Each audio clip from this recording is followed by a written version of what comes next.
Sekali lagi shalom, silahkan duduk.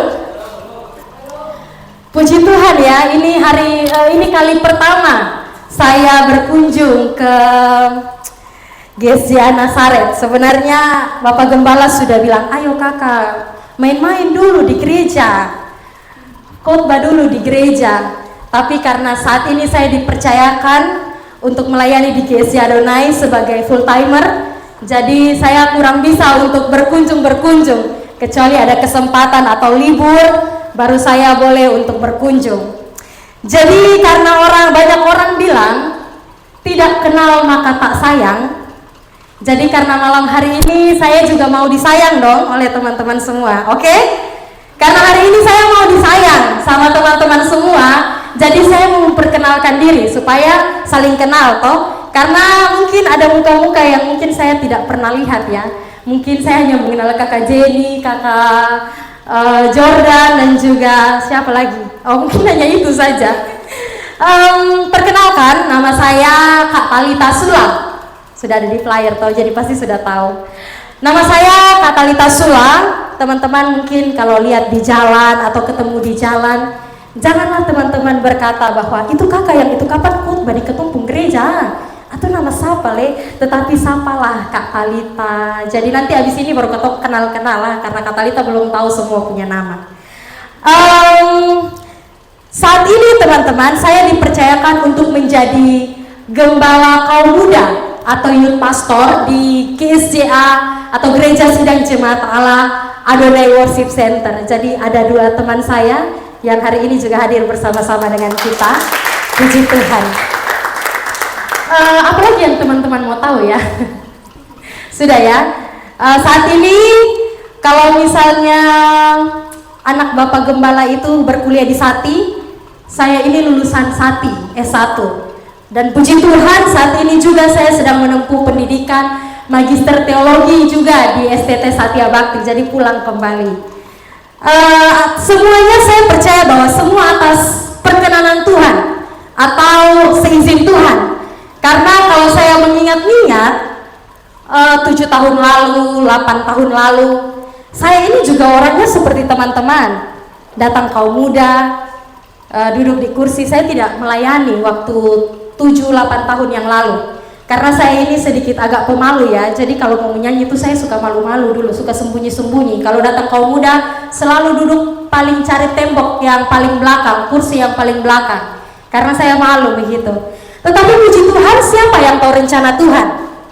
Tuhan membawa saya untuk diperlengkapi di sekolah Alkitab dan melayani Tuhan menjadi seorang hamba Tuhan. Saya rasa sekalipun itu tidak ada terpikirkan oleh saya secara pribadi, tetapi saudara, terima kasih. Tetapi saudara, sekalipun saya tidak berpikir secara mungkin secara pribadi, saya tidak berpikir tentang hal tersebut, tetapi saudara, Tuhan ini menentukan itu bagi saya. Tuhan menetapkan rencana itu bagi saya.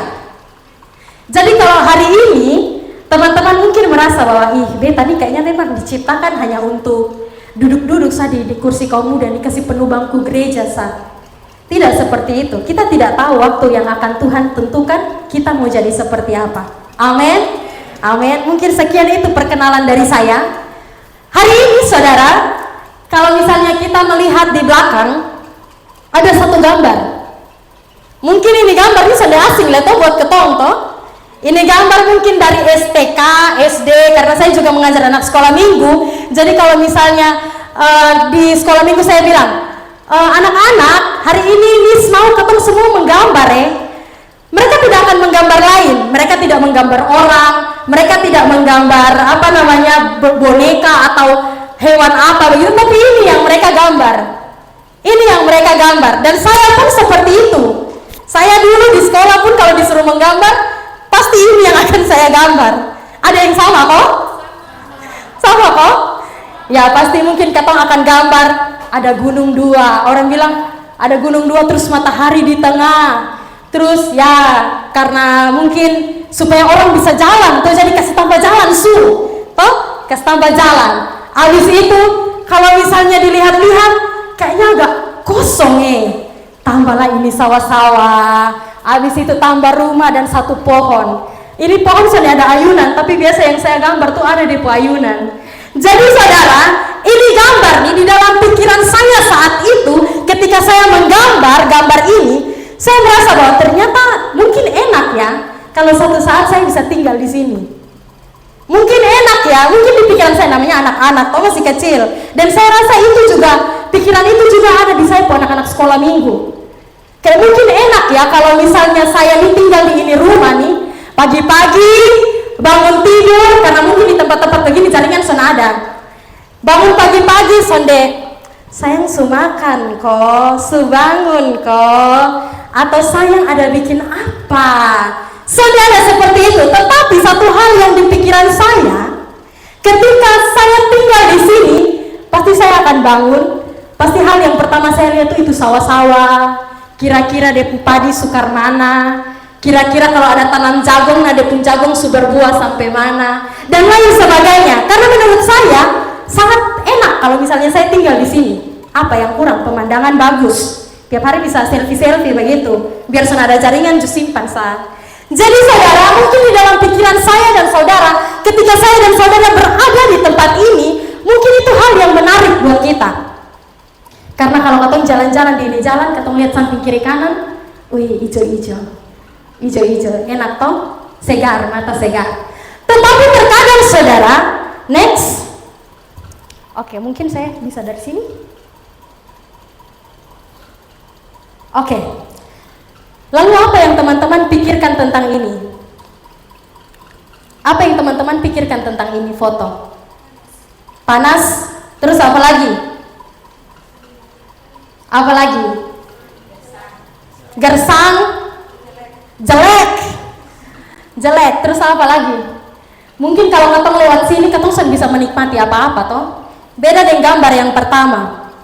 Karena kalau gambar yang pertama, mungkin katong keluar rumah bisa lihat ini pemandangan sawah-sawah, gunung-gunung dan lain sebagainya. Tetapi kalau katong lewat di sini, ya ini saya agak kasih bagus sedikit dia pun jalan. Nah, kadang sudah ada jalan juga di padang gurun, begini siapa yang mau bikin jalan? Jadi saudara, ada batu besar, tidak ada kehidupan. Secara manusia, kalau saya tinggal di sini, pasti saya sumati duluan. Kenapa? Siapa yang ada pipa jual air di padang gurun begini? Siapa yang buka Alfamart di padang gurun sini? Tidak ada saudara. Jadi perbandingan gambar pertama dan gambar kedua, saudara pilih yang mana? Mau tinggal di tempat yang mana? Pertama. Saya juga mau. Tetapi tahukah saya dan saudara, terkadang kita tidak selalu, ekspektasi itu tidak selalu seindah realita. Ekspektasi itu sonde seindah realita. Kadang katong beta mau digambar yang pertama, tetapi tidak ada yang tahu. Siapa tahu memang Tuhan izinkan katong untuk tinggal di sini. Siapa yang mau tinggal di sini? Saudara ada yang mau toh? Tetapi saudara, satu hal yang menjadi pembelajaran kita malam hari ini, terkadang hidup itu tidak seindah realita. Apa yang katong pikirkan, ekspektasi, katong pikiran, seindah dengan apa yang terjadi. Begitupun juga saudara dengan mati. Oke. Hal yang sama juga saudara terjadi dengan bangsa Israel. Hari ini kita mau belajar tentang bangsa Israel. Kalau misalnya teman-teman lihat ini peta, nanti kita akan belajar. Kita akan belajar sampai di sini. Tetapi terlebih dahulu, saya mau teman-teman buka di dalam Keluaran 14 ayat 1 sampai ayat yang ke-14. Mari semua yang bawa Alkitab, kita buka di dalam Keluaran 14 ayat 1 sampai ayat yang ke-14. Mungkin beberapa orang anak kaum muda, satu orang bisa membacakan untuk saya.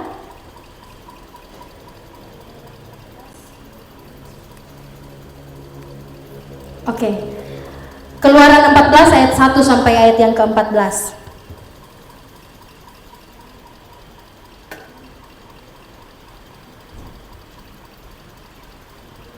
Yang lain kita bisa memperhatikan di dalam Alkitab kita masing-masing.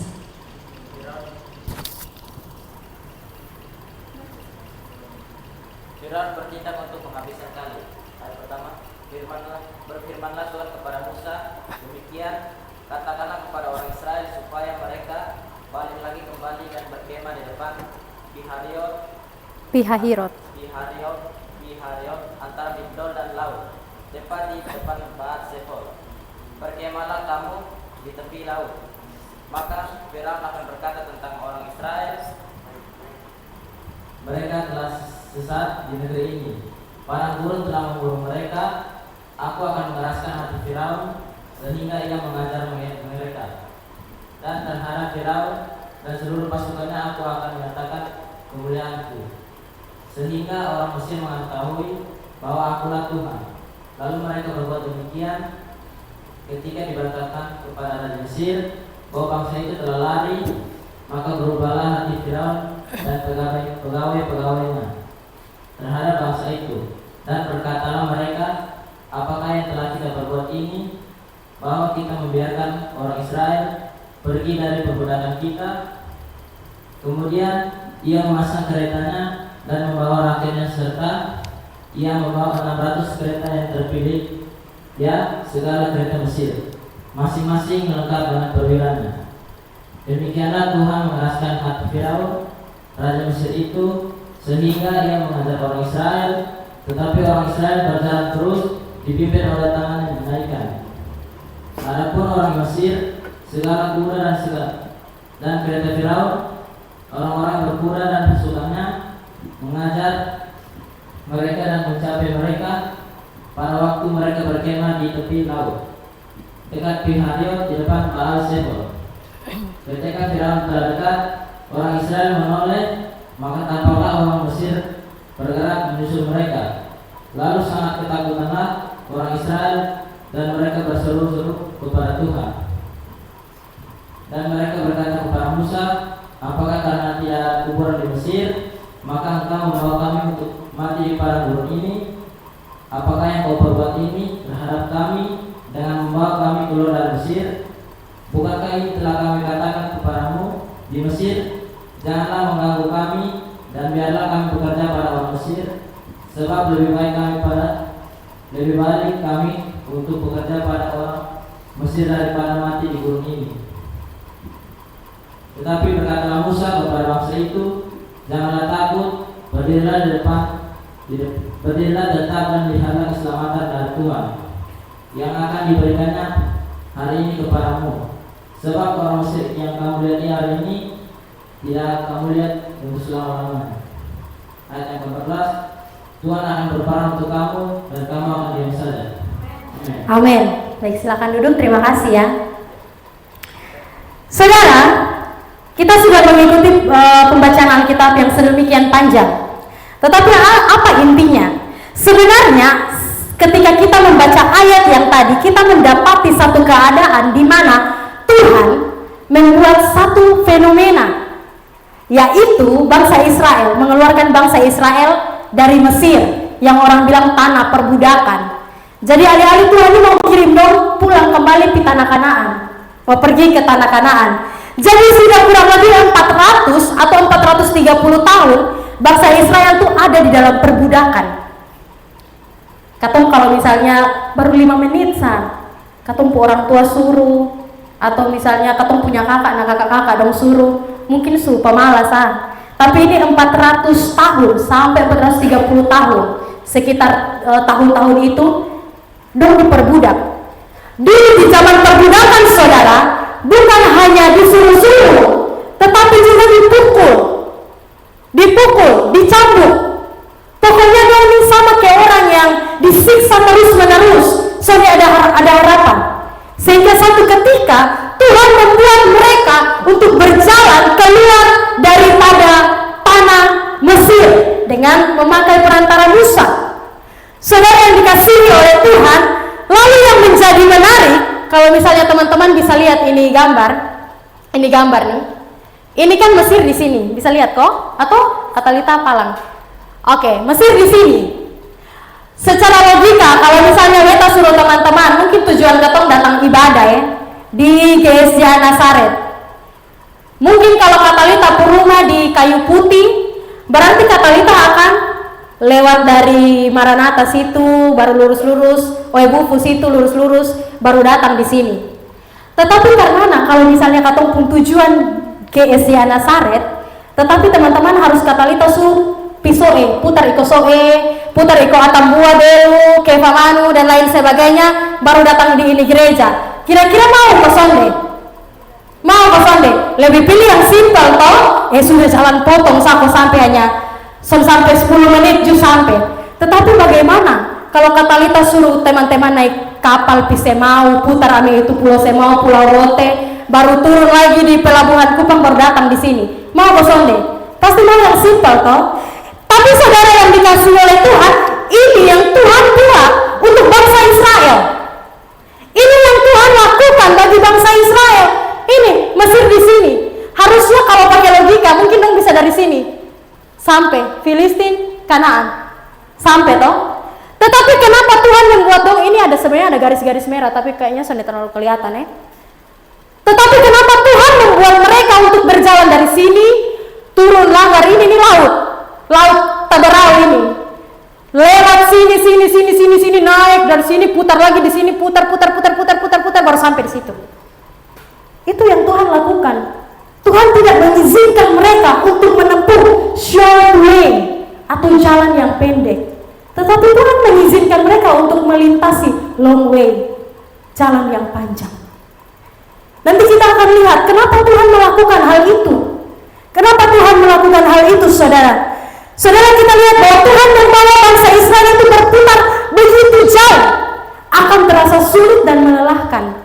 Karena ini perjalanan yang begini jauh nih. Sebenarnya ini perjalanan nih saudara, kalau hanya sampai ke Kanaan tuh, dia kurang lebih memakan waktu sekitar 1 bulan. Tetapi saudara, dia harus berputar-putar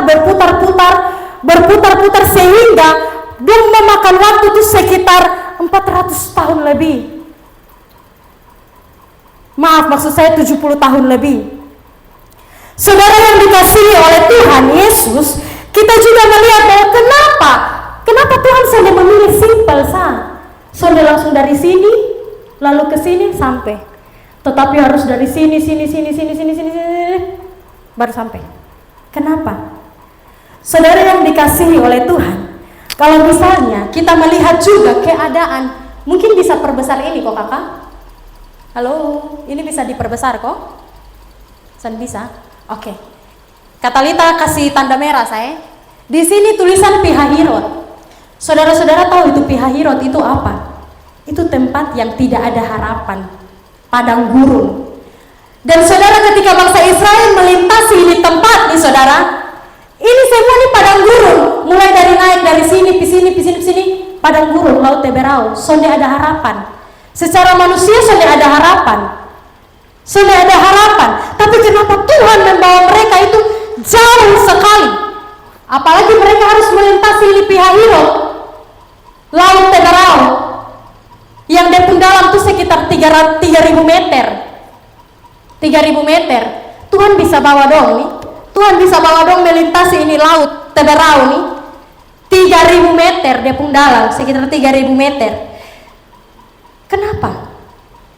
Saudara yang dikasihi oleh Tuhan, setelah saya merenungkan kebenaran firman Tuhan ini, bukankah terkadang Tuhan juga mengizinkan saya dan saudara demikian? Bukankah terkadang Tuhan tidak mau kita dapat sesuatu itu instan? Tuhan tidak mau kasih kita sesuatu yang instan, tetapi Dia melakukan ini, putar sini, putar sana, seberang laut, naik gunung, lewati pulau, habis itu lewat itu padang gurun dan lain sebagainya. Kalau misalnya saudara lihat ini Pihahirot nih saudara, dia pun tempat itu semacam tebing, ada jalan, lalu itu tuh dikenal dengan jalan buntu, karena dia pun depan tuh Laut Taberau, 300 meter, 3.000 meter. Siapa yang mau pi berenang melewati itu Laut Taberau untuk selamat dan bisa sampai di sini? Secara manusia katong berpikir sudah bisa. Tetapi saudara yang dikasihi oleh Tuhan, terkadang saya mau bilang bahwa Tuhan juga membuat kondisi atau keadaan kita sama dengan apa yang terjadi dengan bangsa Israel. Tuhan bawa kita putar-putar melewati padang gurun, masing-masing, pung padang gurun, baru ketong sampai di tempat tujuan. Amin. Oke, kita lihat selanjutnya. Oke, selanjutnya saudara, kita melihat hari ini tema atau renungan saya yang saya mau bagikan kepada teman-teman semua tentang our Pihahirot. Artinya padang gurun kita masing-masing. Mari saudara, saya mau kita buka di dalam, melihat kembali di ayat 10 sampai ayat yang ke-12.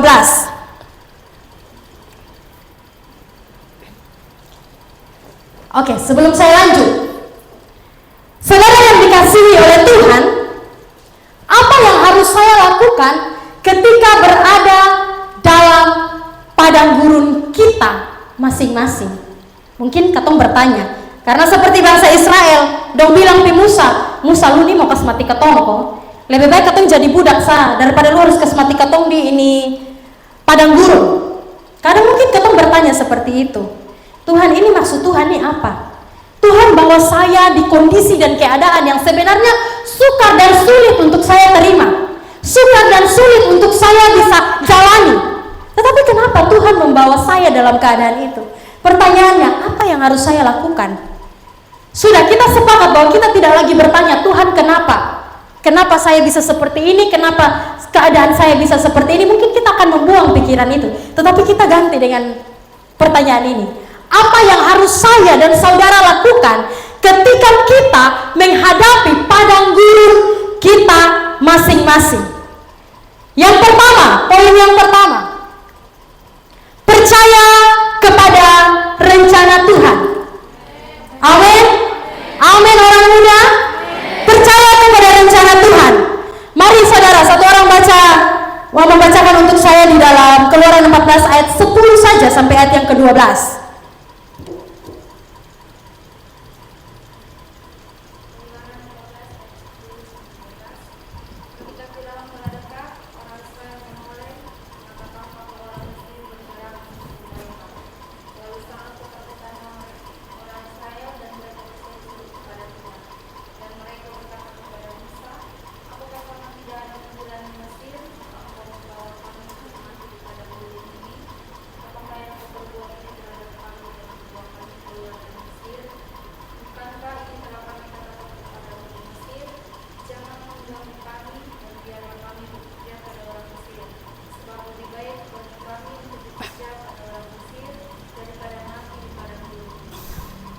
Amin. Saudara yang dikasihi oleh Tuhan, saya menuliskan bahwa percaya berarti berserah sepenuhnya, seutuhnya kepada Dia untuk melakukannya bagi kita. Jadi percaya itu berarti tidak meragukan sedikit pun, tidak meragukan sedikit pun. Nah, rupanya saudara, bangsa Israel ini dia gagal untuk mengerti atau dia gagal untuk percaya rencana Allah. Buktinya apa? Mereka ini, situasi yang mereka alami ini sebenarnya dipakai Allah untuk justru membuat iman, dompung iman tuh bertumbuh. Supaya membuat dompung iman tuh percaya kepada Tuhan. Ini loh Tuhan yang membawa Bosong keluar daripada Mesir. Ini loh Allah yang mengeluarkan Bosong. Tetapi mereka gagal untuk memahami rencana Allah. Saudara yang dikasihi oleh Tuhan, seharusnya mereka yang tadi bilang bahwa Musa lebih baik lu bawa pulang ke Tongsa di Mesir kembali. Soalnya apa-apa katong jadi budak. Soalnya masalah katong jadi budak. Karena di sini bisa ada kuburan, lu mau katong mati di sini. Itu bukan perkataan iman, saudara. Karena mereka meragukan perbuatan tangan Tuhan. Padahal Tuhan yang membawa mereka untuk keluar daripada Mesir. Tetapi mereka meragukan. Ini adalah indikasi mereka untuk tetap mau jadi budak. Kenapa saya bilang begitu? Karena dong tahu dong mau dikeluarkan oleh Tuhan Yesus dari bangsa Mesir, oleh Allah dari Mesir, tetapi mereka masih saja pikiran ini masih ada di tempat yang lama. Pikiran masih ada di tempat yang lama. Dong lebih suka jadi budak, lebih suka disuruh-suruh. Padahal Tuhan mau dong bebas daripada perbudakan.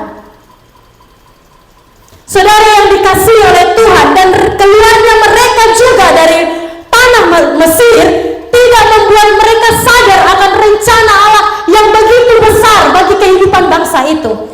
Saya menuliskan bahwa Allah punya rancangan yang besar, sekalipun sulit untuk dimengerti oleh pikiran manusia.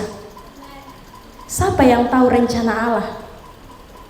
Katong pun pikiran manusia yang kadang berdosa nih, kadang pikir-pikir hal-hal yang sonde baik nih. Siapa yang mengerti rencana Allah? Tidak ada yang bisa mengerti pemikiran manusia, pemikiran kita sebagai seorang yang sudah dicemari oleh dosa itu terbatas. Bagaimana katong mau pahami rencana Allah? Tidak bisa. Firman Tuhan bilang dia pikiran Allah sudah terselami oleh pikiran manusia. Apalagi katong yang hari-hari ini mulai pikir-pikir aneh-aneh pikiran yang berdosa, sonde bisa memahami rencana Allah karena dengan katong pikiran katong sebagai manusia. Saudara yang dikasihi oleh Tuhan, tahukah saya dan saudara bahwa sebenarnya dalam situasi dan kondisi yang memang Tuhan taruh bagikan kepada kita masing-masing ini, bukankah itu punya rencana yang besar? Tuhan punya rencana yang besar. Saudara yang dikasihi oleh Tuhan, saya menuliskan God didn't remove the Red Sea, He part it. He isn't going to remove the situation. Siapa bilang Tuhan Yesus tuh dia sonde berkuasa? Katong bisa lihat, dia sonde hapus itu itu Laut Merah atau Laut Teberau. Laut Teberau sudah di bangsa Israel pemuka nih. Dia sonde bim salabim kok itu laut tiba-tiba jadi daratan sonde. Tapi firman Tuhan bilang apa? Dia memisahkan. Dia memisahkan. Lalu firman Tuhan bilang, dia juga tidak mengubah situasi. Tetapi tahukah saya dan saudara, dia membuat jalan untuk kita melalui itu. Amin. Tidak semata-mata ketika bangsa Israel sampai di itu padang gurun, sampai di tempat yang orang bilang terhimpit, tempat yang mungkin sudah ada harapan jalan buntu, Tuhan sudah tiba-tiba bikin ada Alfamart situ, supaya dong bisa duduk-duduk kok, nongkrong-nongkrong, ada kios apa kok, bisa balanja-balanja, ngopi-ngopi begitu. Tuhan sudah buat itu. Situasi tetap sama saudara. Situasi tetap sama ketika mereka ini ada di dalam pelarian mereka dari bangsa Mesir. Tapi saudara, apa yang saudara belajar? Tuhan membuat jalan untuk kita melalui, untuk mereka melalui. Amin.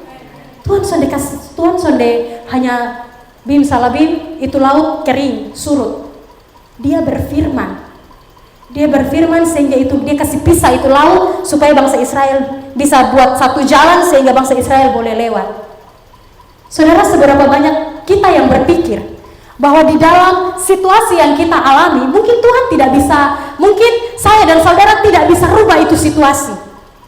Tetapi bukankah Dia membuat jalan bagi saya dan saudara untuk melalui, sama seperti bangsa Israel ini saudara. Percaya kepada Tuhan itu selalu tepat waktu. Dia waktu itu selalu tepat. Sonde pernah paling cepat, sonde pernah terlambat, tetapi tepat waktu. Amin. Bahkan ketika kita berpikir Tuhan terlambat, bahkan ketika saya dan saudara berpikir Tuhan terlambat, tetapi saudara, satu hal yang harus kita belajar malam hari ini, percaya kepada Tuhan bahwa Dia itu adalah Allah yang selalu tepat waktu. Mungkin begitu banyak kita yang mempunyai kesaksian, katong susah di saat waktu katong mungkin mau bayar uang kuliah, susah-susah, mama-mama dong ju, mungkin katong orang tua ju susah, waktu bayar uang kuliah mungkin kurang dan lain sebagainya. Tetapi saat dimana katong bayar uang kuliah, di situ Tuhan kasih buat katong. Saya pernah merasakan. Jadi saudara sekalian yang dikasih oleh Tuhan, sekalipun situasi itu tidak berubah, tetapi tahukah saya dan saudara bahwa Dia membuat jalan bagi saya dan juga saudara. Untuk apa? Untuk kita melalui situasi yang tadi kita bilang padang gurun itu. Mari kita baca lagi di dalam Yeremia 29 ayat 11. Apa yang firman Tuhan katakan? Yeremia 29.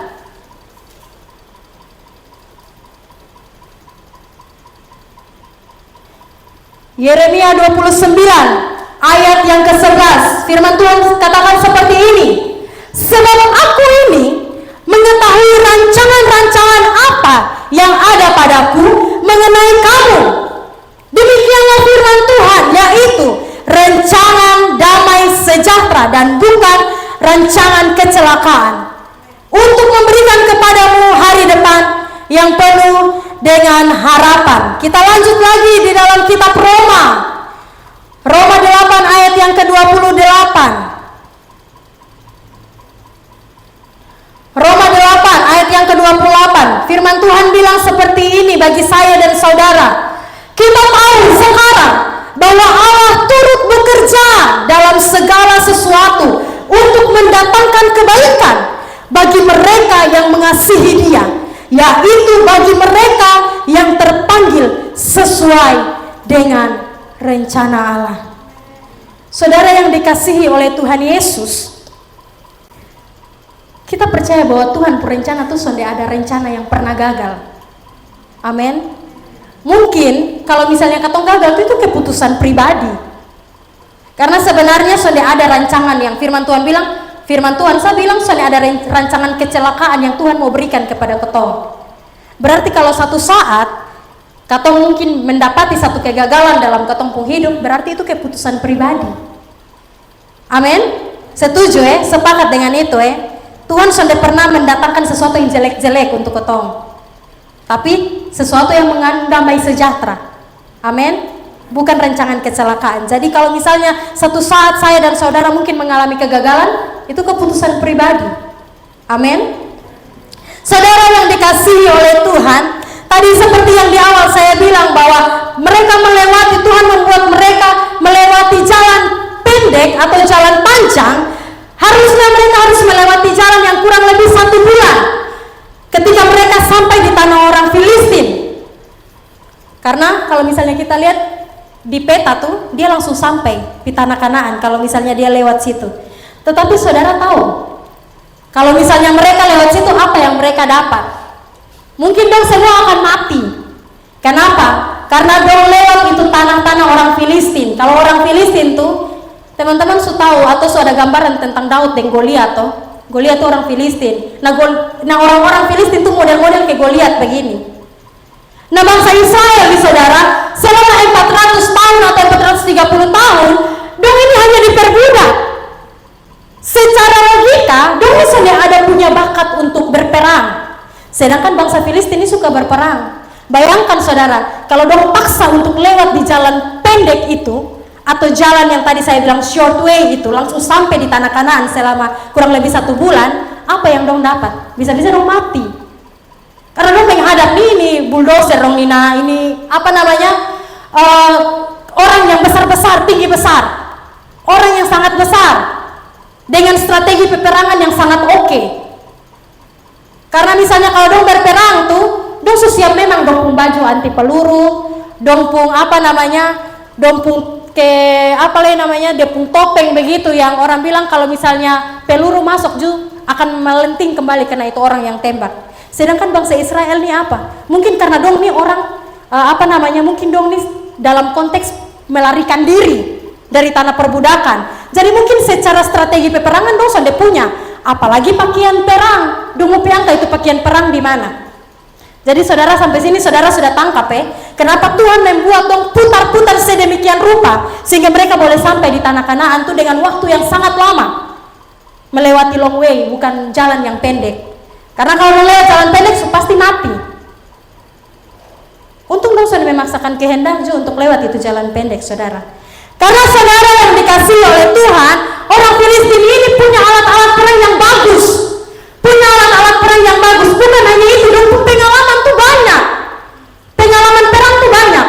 Beda dengan bangsa Israel yang hari-hari karena perbudak, hari-hari karena suruh-suruh.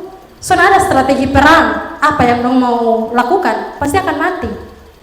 Tetapi saudara, bukankah ketika mereka melewati jalan yang dikatakan panjang tadi, jalan yang panjang atau long way, bukankah Tuhan menyertai mereka? Nanti sepanjang perjalanan teman-teman akan lihat bagaimana, mungkin nanti pulang kita bisa baca di rumah masing-masing. kita akan melihat bagaimana Tuhan memberkati mereka dan melindungi mereka. Sekalipun mereka jalan di dalam jalan yang sangat panjang, Tuhan memberkati mereka. Tuhan kasih tiang awan, Tuhan kasih tiang api. Lu lapar, kirim mana dan burung puyuh, makan sudah. Habis itu kasih apa lagi? Aus, Tuhan bikin itu air pancuran, minum sudah, makan sudah, dan lain sebagainya. Gelap, takut, Tuhan kasih tiang api, Tuhan kasih tiang awan. Untuk apa? Untuk melindungi, membuat jalan. Tuhan sudah merubah situasi, saudara. Tuhan tidak merubah situasi, dong tetap berjalan. Tetapi apa yang Tuhan buat? Tuhan membuat mereka satu jalan supaya mereka bisa melalui itu. Saudara yang dikasihi oleh Tuhan, bukankah firman Tuhan di dalam Mazmur 23 ayat 4 juga berkata demikian? Sekalipun aku berjalan dalam lembah kekelaman, aku tidak takut bahaya, sebab Engkau besertaku, gada dan tongkatmu itulah yang menghibur aku. Firman Tuhan katakan lembah kekelaman. Lembah kekelaman tuh, itu tempat yang sangat-sangat gelap. Sangat-sangat gelap. Soalnya ada pencahayaan, di situ juga terkadang ada pencuri, ada begal. Habis itu pokoknya segala tindak kejahatan bisa terjadi di dalam kegelapan. Amin. Makanya orang tua, memang yang orang tua bilang tuh betul. Jangan pacaran di gelap. Pacaran di gelap. Gelap-gelap. Ada kok yang ketawa nih, beta curiga. Main gila ya. Jadi saudara yang dikasihi oleh Tuhan Yesus, bukankah firman Tuhan mengatakan bahwa sekalipun saya dan saudara berjalan di dalam lembah kekelaman, bukankah Dia juga beserta dengan kita? Amin. Dia tidak meninggalkan saya dan saudara. Ayat ini juga memberikan kita arti bahwa God's protection. Amin. Penyertaan Tuhan, perlindungan Tuhan. Penyertaan dan perlindungan Tuhan. Bahwa di dalam kehidupan saya dan saudara, lembah kekelaman itu kadang tuh tak terelakkan. Pasti ada. Pasti ada. Pasti sekali-sekali kata mulai rasa lemah, rasa bilang, aduh Tuhan, ini bepung keputusan ini subetul atau sonde. Aduh Tuhan, apa yang beta lakukan ini subetul atau sonde. Atau mungkin kita merasa sendiri. Kita merasa sendiri. Tetapi bukankah firman Tuhan memberitakan kepada kita semua tentang God's protection, perlindungan dan penyertaan Tuhan bagi saya dan juga saudara. Saudara yang dikasihi oleh Tuhan, kita juga melihat saudara bahwa kalau misalnya di dalam lembah kekelaman itu kadang membuat orang takut. Betul? Siapa yang jalan di gelap-gelap sampai takut? Ya kalau jalan rame-rame ya agak nyali, agak banyak kan. Tapi kalau jalan sendiri, saya tuh biasa karena saya full timer di gereja. Jadi kadang kalau ada acara gereja, saya bisa pulang sampai jam 11 malam, sampai jam 12 malam. Sekitar jam-jam segitu. Pokoknya saya selalu pulang di atas jam 11 kalau misalnya ada acara gereja. Karena rumah saya ini di Namosain. Teman-teman tahu kok? Di rumah 7. Jadi saya dari Kelapa 5 harus berjalan ke rumah 7. Sekalipun saya ada lembah kelame, tetapi nanti kalau sudah masuk di di saya pun area-area rumah tuh, itu lampu-lampu dong mulai mati. Itu kalau misalnya saya lewat situ, itu tancap gas tuh yang satu babai pung. Jadi orang bilang Rosi juga bisa insecure gara-gara karena galap pun terjatuh, makanya takut gas sudah. Soalnya peduli lagi ada polisi tidur, ada apa gas, karena apa takut. Tapi dalam hati sambil dalam nama Yesus, dalam nama Yesus, iblis dikalahkan. Pokoknya sepanjang jalan dalam nama Yesus. Karena kita tahu bahwa kita sendiri ada Tuhan yang memproteksi. Amin. Sama juga dengan bangsa Israel, saudara. Sekalipun saudara kadang ketakutan itu tidak bisa membuat pikiran kita itu jernih. Kadang ketakutan itu sudah bisa buat katong pikiran tuh berpikir dengan tenang. Sudah bisa buat katong tuh berpikir jernih dan lain sebagainya. Akan kacau, namanya orang kalau takut itu akan kacau. Saudara, takut itu manusiawi. Takut itu manusiawi.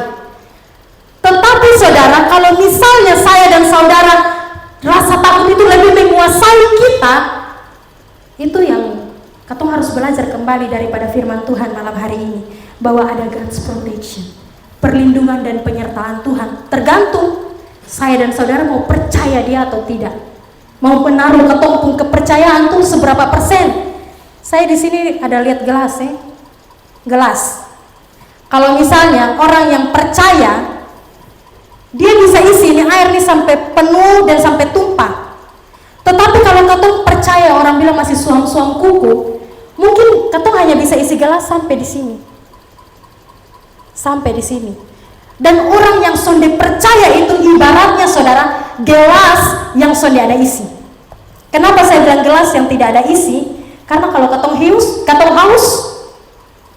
kalau katong haus, katong mau minum apa? Kalau gelas sonde ada isi. Maka dari itu saya dan saudara harus isi penuh katong pun rasa percaya ini untuk Tuhan, kepada Tuhan Yesus. Amin. Saudara yang dikasihi oleh Tuhan, saya juga menuliskan mengapa saudara banyak orang-orang sering gagal dalam hidup mereka. Apakah Tuhan menciptakan atau membuat mereka sebagai produk yang gagal? Apakah Tuhan membuat mereka sebagai produk yang gagal? Satu hal yang harus kita tahu bahwa saudara, seperti yang tadi saya bilang, bahwa kegagalan itu yang kita alami, ya mungkin beberapa kali itu atas seizin Tuhan, supaya Tuhan mau kita belajar.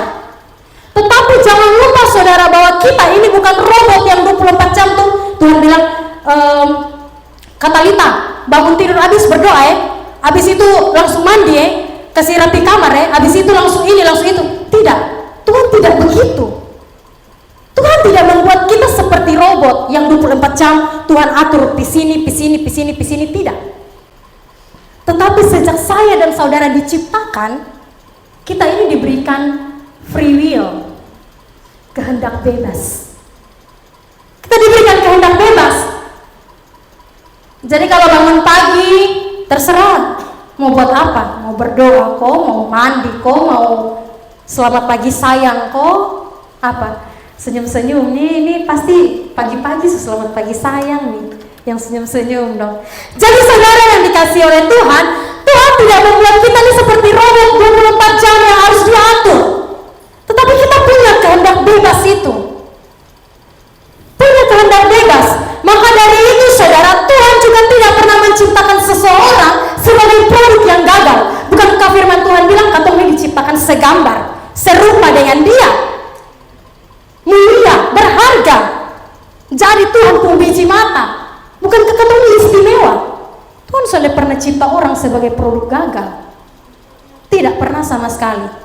Tapi kalau satu saat saya dan saudara merasa gagal, itu karena keputusan saya dan saudara secara pribadi. Keputusan pribadi ini siapa yang bertanggung jawab? Saya sendiri. Karena satu saat saya dan saudara ketika Tuhan panggil pulang, ika ibu seram lesu Tuhan panggil pulang, Tuhan panggil pulang. Tapi siapa yang tahu rencana Tuhan? Rencana Tuhan itu rahasia. 1 menit ke depan ketong sonde tahu. 2 menit ke depan, 5 menit, 1 jam ketong sonde tahu. Sama seperti itu seorang mahasiswa ada tidur babai di depan rumah. Mungkin dia sudah pernah terpikirkan saat malam itu dia meninggal. Dia tidur babai dalam rumah, mungkin di dalam dia pikiran, oke, besok beta akan bangun, beta akan pergi kampus dan lain sebagainya. Beta akan urus skripsi, karena saya lihat beberapa di komentar tuh kayaknya anak ini sudah mau skripsi atau mungkin sedang menjalani ujian apa seperti itu di kampusnya. Tetapi saudara, siapa yang tahu rencana Tuhan? Rahasia. Amin. Dia tidur di kamar saudara. Dia sedang tidak sakit. Dia sedang tidak menderita penyakit yang parah. Dia tidur. Tetapi karena rumahnya dekat pinggir jalan, maka ada satu mobil besar, truk atau tangki datang langsung tabrak dia punya tempat persis di depan kamar dan dia sedang tidur. Siapa yang tahu tentang hidup ini? 1 jam ke depan, 2 jam ke depan, siapa yang tahu? Rahasia. Jadi saudara yang dikasihi oleh Tuhan, kalau saya dan saudara gagal, itu bukan karena Tuhan. Memang terkadang Tuhan mengizinkan memang supaya kita belajar, tetapi selebihnya itu keputusan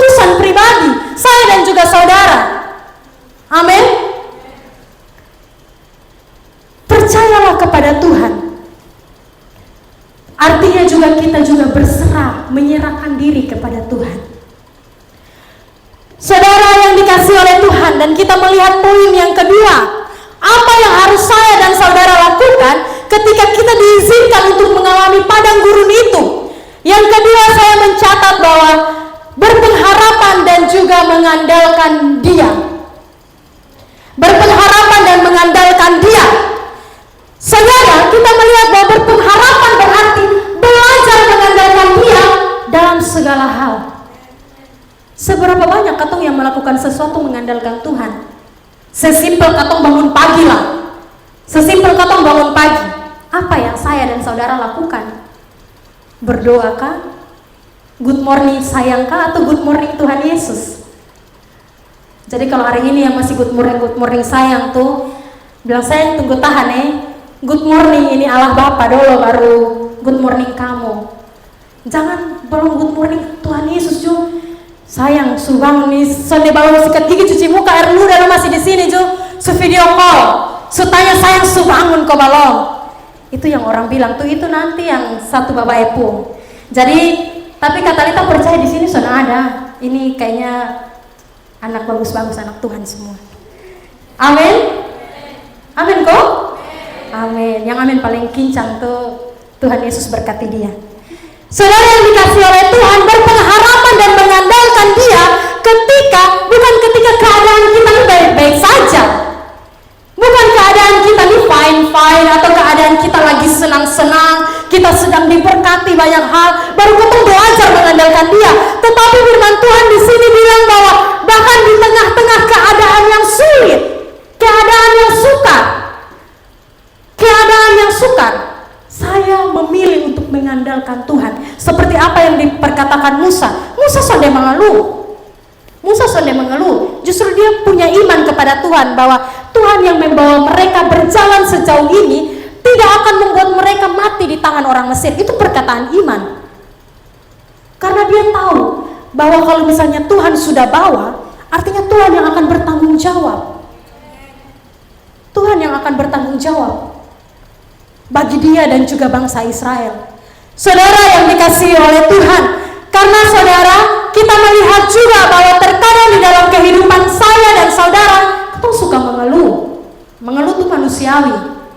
Karena selama kita masih hidup di dunia ini ada setiap hari yang kita keluhkan. Tetapi mengeluh tentang apa dulu? Tetapi setiap hari kurang-kurangi mengeluh. Belajar untuk mengandalkan Tuhan. Bukankah firman Tuhan bilang, kalau susah ini hari, nah ini hari sah. Besok-besok tuh ada berkatnya sendiri. Besok-besok tuh ada ada berkatnya sendiri. Ada berkatnya yang paling besar bagi saya dan juga saudara. Amin. Susah ini hari, nah ini hari jangkau ini hari susah, besok susah. Mengeluh, hidup penuh pengeluhan. Firman Tuhan bilang, cukupkanlah dirimu akan hari ini. Susah ini hari, ya ini hari. Besok nanti ada berkatnya tersendiri.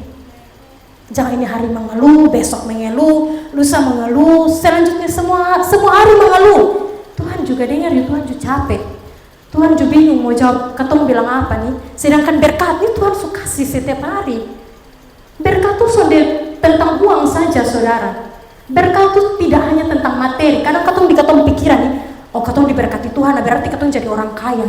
Katong diberkati Tuhan, katong punya banyak uang, katong punya banyak materi, katong di pekerjaan yang bagus dan lain sebagainya. Tetapi bukankah saya dan saudara masih ada sampai hari ini itu juga berkat? Banyak orang di luar sana mati umur 20 tahun, 21 tahun. Tapi kalau saya dan saudara diberikan kesempatan untuk hidup dan menikmati anugerah itu berkat. Amin. Satu kali saudara, ada seorang anak kecil, dia hidup di daerah kayak hutan begitu. Lalu ada dua orang ahli botani. Ahli botani itu ahli tumbuh-tumbuhan. Kalau teman-teman tahu ahli botani, mereka adalah orang-orang yang dipercayakan untuk meneliti tumbuh-tumbuhan. Satu kali mereka bikin penelitian tentang bunga yang paling jarang ditemui. Seketika mereka berjalanlah menyusuri hutan itu dan mereka mendapati bahwa di hutan itu ada bunga itu, bunga yang tadi dong cari-cari. Tetapi bunga itu ada di dalam jurang. Bunga itu ada di dalam jurang. Setelah mereka berdua diskusi, lalu datanglah anak-anak kecil yang sedang bermain di tengah hutan. Kemungkinan rumah mereka dekat situ. Akhirnya mereka, karena mereka sonde mau, mereka tidak mau untuk mengambil bunga itu. Mereka mulai memperalat ini anak kecil. Lu mari dong. Lu tolong Ome untuk untuk ambil itu bunga. Ambil itu bunga yang ada di jurang. Itu jurang tuh sangat curam. Kalau misalnya ya diibaratkan kalau misalnya ketong berdiri di atas jembatan Lilima baru lihat di bawah. Jadi jurangnya sangat curam. Akhirnya setelah mereka berdiskusi, mereka bilang kalau lu ambil ahli botani itu akan memberi imbalan yang setimpal lah begitu. Akhirnya anak kecil ini berpikir, oh, Wiwi tak dapat uang nih. Oke, om tunggu di sini tapi beta mau pergi dulu ambil sesuatu. Karena itu om bilang dong saya punya tali untuk kasih turun dia. Akhirnya saudara, anak kecil ini mulai pulang ke rumahnya. Dia pulang ke rumahnya, dia mempersiapkan diri untuk ambil itu bunga yang ada di dalam jurang. Tetapi saudara, sampai beberapa lama, sekitar 5 menit, 10 menit dia datang kembali. Tetapi saudara, apa yang menarik setelah dia kembali ke dua orang ahli botani itu? Dia tidak datang sendiri. Dia bawa ayahnya, papanya. Dia bawa orang tuanya atau papanya. Terus ketika ahli botani ditanya, "Hei, kenapa lu bawa lupung bapak? Kenapa lu datang sendiri?" Lalu satu perkataan yang diucapkan anak kecil itu, dia bilang seperti ini, "Saya takut kalau sendiri. Tapi saya percaya kalau ada ayah saya yang pegang itu tali. Saya takut jalan atau ambil itu barang sendiri di jurang yang begitu dalam. Tetapi kalau saya dengan ayah saya dan ayah saya yang pegang itu tali, saya mau." Akhirnya singkat cerita, ayahnya mulai menurunkan dia pelan-pelan dengan penuh hati-hati, lalu dia kembali membawa bunga itu dan anak itu mendapat imbalan. Saudara, apa yang kita belajari? Seberapa banyak kita yang akhir-akhir ini ketika di dalam kesesakan kita mengandalkan Tuhan. Sama kayak ini anak kecil, dia mengandalkan dia pun bapak karena dia tahu dia bapak bisa akan bikin celaka dia. Ada kemungkinan itu ahli botani itu mungkin bisa saja dia sudah hati-hati kasih turun ini anak. Tetapi dia datang dengan depo ayah kasih turun dia pelan-pelan, takut dia lecet, dia tergores atau apa, kasih turun dia pelan-pelan sampai dia dapat. Dia mengandalkan dia pun bapak. Sama juga seperti bapak kita di surga. Tidak mungkin dia merencanakan kejahatan, kejelekan. Firman Tuhan jelas-jelas terang-terangan memberikan kita bahwa firman Tuhan menjelaskan kepada saya dan saudara bahwa rencana dia itu sempurna. Damai sejahtera, bukan kecelakaan. Tapi kita mau mengandalkan dia atau tidak? Saudara yang dikasihi oleh Tuhan, firman Tuhan juga bilang Tuhan akan berperang ganti kamu dan kamu akan diam saja. Artinya ketika saya dan saudara belajar percaya dan mengandalkan dia, maka yang kita dapat adalah apa? Kemenangan. Kita sudah pulang dengan tangan kosong. Nanti misalnya pulang teman-teman bisa baca ayat-ayat selanjutnya bagaimana Musa membawa mereka kepada kemenangan karena Tuhan bersama-sama dengan mereka melindungi dan menjaga, menyertai mereka sedemikian rupa sehingga mereka selamat. Amin. Itu yang kita dapat kalau kita belajar percaya dan mengandalkan Tuhan. Kita tidak akan pulang dengan tangan yang kosong, tetapi membawa kemenangan. Siapa yang mau menang akan dia masalah? Siapa yang mau menang akan dia pergumulan? Angkat tangan. Semua pasti mau. Siapa yang mau menang, dia masalah, dia pergumulan, berhasil dilewati, siapa yang mau? Semua mau. Asalkan saya dan saudara belajar untuk memegang janji dan perintah Tuhan. Karena firman Tuhan bilang, dia pun janji itu selalu ya dan amin. Tepat waktu, tepat waktu lain. Ternyata janji Tuhan dan firman Tuhan nih lengkap, komplit. Ya dan amin lagi. Terus habis itu membawa damai sejahtera lagi. Bukan hanya itu, tetapi dia bilang juga bahwa dia pun janji itu akan tepat waktu. Sonde lebih, sonde kurang, tepat waktu, selalu tepat waktu. Amin.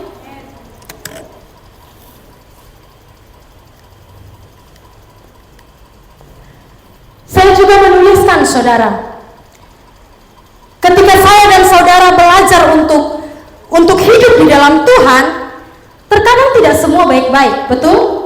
Karena terkadang sometimes the Lord takes a way to teach us to surrender. Tuhan mau ajar kita, mengambil satu kesempatan untuk mengajarkan saya dan juga saudara bagaimana katong berserah diri. Bagaimana saya dan saudara berserah diri. Karena banyak orang ketika di dalam masalah tuh lebih memilih untuk sudah berserah, meratapi dong masalah, menangis kasih habis air mata dan lain sebagainya. Tetapi firman Tuhan bilang, terkadang Tuhan mengambil kesempatan untuk mengajari saya dan saudara untuk apa? Berserah diri. And sometimes He allows heartbreak so that He can heal us. Kasih patah katong pu hati nih supaya apa? Dia bisa kasih sembuh katong. Aduh Kak, tapi beta ini sudah terlalu cinta dia. Dia sudah terlalu sayang dia. Dia tuh kalau misalnya dengan beta tuh dia hidup tuh sempurna. Kerasa tuh di awan-awan mau ketemu Tuhan Yesus. Habis itu kalau beta dengan dia tuh Kak, habis itu kalau beta dengan dia tuh beta rasa dia jadi diri sendiri. Bisa di diri sendiri Kak. Tapi kenapa dia kasih putus beta? Kenapa dia kasih putus beta? Terkadang Tuhan kasih patah katong pu hati itu sebenarnya untuk kasih selamat katong ju. Siapa tahu karena awal-awal pacaran katong sudah tahu dia buaya darah tuh di mana tuh. Siapa tahu karena Tuhan sudah tahu lu lama-lama dengan dia, karena nanti lu sakit hati, dia kasih patah lu hati basah putus supaya apa? Tuhan kasih sembuh. Amin. Orang yang tuli saja Tuhan bisa kasih dia sembuh, yang lumpuh saja dia bisa berjalan, angkat dia pun pilang, dia bersorak-sorai menyampaikan Injil. Apalagi lumpuh hati sepotong yang baru dapat kasih putus dari nyong. Sebegitu nyong le beda agama nih. Sebegitu nyong le beda agama. Karena dengan dia nih beta sempurna. Sempurna apanya? Langsung beda agama. Apa yang lu cari dengan beda agama? Tuhan suka kasih Markus. Di gereja Tuhan sukirim Yakobus, di gereja Tuhan sukirim PU, di gereja Tuhan sukirim siapa lagi? Yeskiel, Daniel, siapa lagi? Tetapi Basro masih dipilih Ayu binti Supratman, Muhammad bin Abu Salam. Habis itu siapa lagi? Muhammad bin apa? Bin Laila. Pokoknya marga yang lalado. Tolong ya teman-teman, ini yang ketawa dong, ini tolong sah. Ketawa-ketawa boleh, mau pulang jangan buat begitu ya. Jadi Tuhan memantapkan saya dan saudara punya hati bukan karena dia tidak suka dengan ketong. Karena apa? Dia mau menyembuhkan saya dan saudara, mau kasih selamat. Lu pun cinta tuh salah, mending lu cinta beta sah. Cinta Tuhan saja. Lu sudah sakit hati, lu pun berkat jalan terus. Apa yang lu butuh? Makanan, pakaian. Mau jadi apa? Mau jadi kerja di kantor? Mau jadi apa lagi? Kerja daftar PNS, CPNS, lulus. Beta kasih. Tuhan bilang beta kasih. Daripada lu cari itu beda agama yang hari-hari lu makan hati minta restu orang tua. Toh? Betul toh? Hari-hari hanya makan raung dan biasa. Beda agama le, posesif le, mau kondo le, apa le? Semua ada habis. Jadi saudara yang dikasih oleh Tuhan, Tuhan juga mau menyembuhkan saya dan saudara. Tidak selamanya hal yang Tuhan ambil tuh itu menyakitkan. Akan sampai di tahap katong bersyukur. Oh betul le, tunjuk dulu Tuhan sonde kasih jadi beta dengan dia. Kalau sonde sekarang nabe pun nama Talita binti Laila. Untung ju Tuhan dulu sonde kasih jadi beta dengan dia. Kalau sekarang nabeta lebih bukan di gereja, nabeta ada di masjid kok ada bikin apa, ada berdoa, ada sujud syukur. Untung juga Tuhan mau kasih selamat. Amin. Dan saudara yang dikasih oleh Tuhan, sometimes He doesn't give the answer right away so that we learn to trust Him. Jadi kadang saudara, tidak langsung Tuhan kasih dia penjawaban. Tidak Tuhan kasih jawaban langsung. Kalau misalnya saya berdoa, lalu bim salah bim, jadi apa, prok, sebentar malam itu jawaban datang. Tidak. Agar apa? Tuhan mau kita belajar untuk percayai Dia. Mungkin hari ini ketong sebanyak berdoa. Mungkin ada di beberapa di antara kita yang mungkin ketong berdoa, doa belum terkabul-kabul sampai sekarang. Mungkin ketong berdoa untuk apa? Misalnya untuk ketong keluarga bertobat. Berdoa dari 5 tahun silam, ketong keluarga ini dia bertobat sama sekali. Terkadang Tuhan sonde seperti itu. Tuhan sonde memberikan dia penjawaban itu langsung, instan. Karena apa? Tuhan mau ketong belajar untuk percaya Dia. Sonde semuanya bisa ketong dapat. Karena apa? Belajar untuk percaya dulu. Sama seperti yang dihadapi bangsa Israel. Kenapa Tuhan sonde izinkan dong untuk melewati jalan yang pendek, saudara? Kenapa Tuhan tidak mengizinkan? Karena lebih instan, lebih cepat. Habis itu sampainya juga lebih cepat dan lain sebagainya. Sonde perlu banyak keluar tenaga. Tetapi Tuhan membuat mereka berputar-putar sedemikian rupa agar Tuhan mau mereka belajar mempercayai Tuhan. Sama dengan kita juga, saudara. Kita juga harus demikian. Tidak selamanya apa yang kita mau hari ini langsung terjadi. Tuntut Tuhan. Tuntut Tuhan. Ini yang saya sering katakan di saya punya anak kaum muda. Jangan berdoa hanya minta. Jangan berdoa hanya untuk Tuhan berkati. Tetapi ketemu hidup ini sudah ada pengenalan yang baik akan Tuhan. Tetapi ketemu hidup ini sudah belajar untuk percaya Dia. Nanti Tuhan kalau dengar ketemu doa yang sudah pernah pergi gereja nih, yang datang gereja hanya Natal dan Paskah nih untuk pengampunan dosa dan mulai hidup baru di tahun yang baru nih. Saudara tahu itu Tuhan bilang lu nih hanya pergi gereja 1 kali 2 kali mah lu pun minta nih suka lalu lebe-lebe. Ada orang yang sudah pergi gereja hanya minta oto di Tuhan. Ada orang yang sudah pergi gereja meminta Scoopy di Tuhan. Tuhan kalau dengar Tuhan mau katawa ya pasong nih Tuhan pu anak-anak, katong nih Tuhan pu anak-anak. Hanya saudara yang dikasih oleh Tuhan, jangan kita hanya menuntut apa yang bisa Tuhan berikan kepada saya atau kita, tetapi kita juga harus belajar mengetahui apa sih yang Tuhan mau dalam ketumpung hidup. Kalau minta-minta juga Tuhan capek. Susan pada datang gereja habis itu minta motor bilang dapat motor na rajin pergi gereja. Ini sonde sudah dapat motor Tuhan seberkati dia tipu Tuhan sampai gereja sampai itu motor sujual dealer sutarek akhirnya sudah pergi gereja tipu Tuhan, berdosa. Dan saudara yang dikasih oleh Tuhan, sometimes He remind us to how we are so that we remember how strong He is. Kadang tuh saudara Tuhan mau ingatkan katong ini sebenarnya orang yang lemah. Sonde bisa apa-apa kalau tanpa Dia. Sonde bisa melakukan sesuatu yang lebih tanpa Dia. Karena apa? Hidup ini anugerah. Anugerah ini katong sonde perlu beli. Karena apa? Tuhan kasih cuma-cuma. Tuhan kasih cuma-cuma, sonde perlu beli. Tetapi kadang Tuhan mau ingatkan saya dan saudara bahwa kadang katong ini lemah. Supaya katong juga ingat bahwa katong punya Tuhan yang kuat. Tuhan yang sanggup melakukan segala sesuatu. Dan poin yang terakhir saudara saya tulis bahwa there is a loving purpose in everything He does. Amin.